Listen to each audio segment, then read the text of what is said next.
Plumas Poetic with Mile High recap for Game 2 of the Nuggets and Thunder.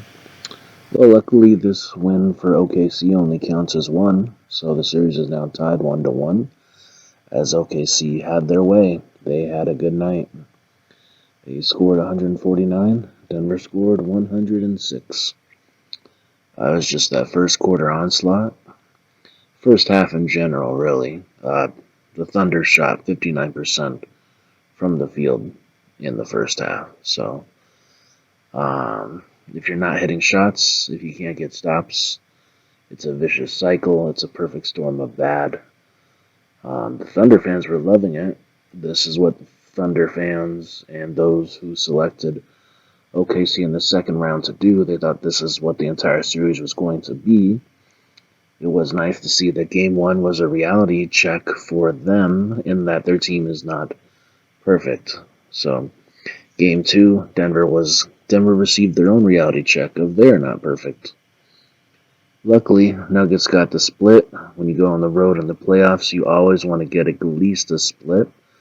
So the series goes back to Denver 1-1. Nuggets have home court advantage for now as they go into Game 3 on Friday. Jokic definitely had a subpar evening. The whistle was not going his way. That is true. Some of those calls were kind of iffy. The fifth and sixth fouls he received shouldn't have really been called. The sixth one especially, guys play through that all the time. That screen he was called for. And then when he was basically kind of undercut from the Thunder defender on his fifth foul, that should have been a defensive foul, not an offensive foul. Not sure why they didn't call that. But Russell Westbrook had a very good night. He had 19 points, 5 assists. Russ was a highlight. He still had energy. He still went out there. He still competed. And I guess when you're in the league for as long as Russ is, you have to come out and just keep pushing through despite what the momentum or how the score is going. Peyton Watson had a decent showing too in the second half. Julian Strawther had a decent scoring night as well when he was put in when Denver emptied their bench. But 9 points from Watson, 8 points from Strawther. That's a nice plus. It'd be interesting to see if Adelman uses Strawther a bit more for scoring purposes. He is still considered a defensive liability. I think that's why they haven't played him as much.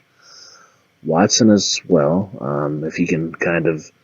If Watson can channel his inner Russ and just, play hard, play through stuff, I think he'll make a bigger impact going forward. But yeah, Jokic just has to fight through the nonsense. Jamal Murray has to get going. Michael Porter Jr. had a better night, but 8 points for him off of 8 shots. Aaron Gordon tried 10 points, 5 boards. He wasn't having much of a good night either in terms of the whistle, but Christian Brown has to step up more.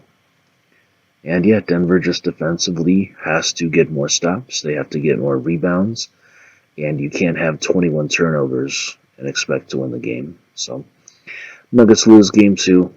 Game 3 is on Friday. Home court will give them a chance to rebound, which is what I think they'll do.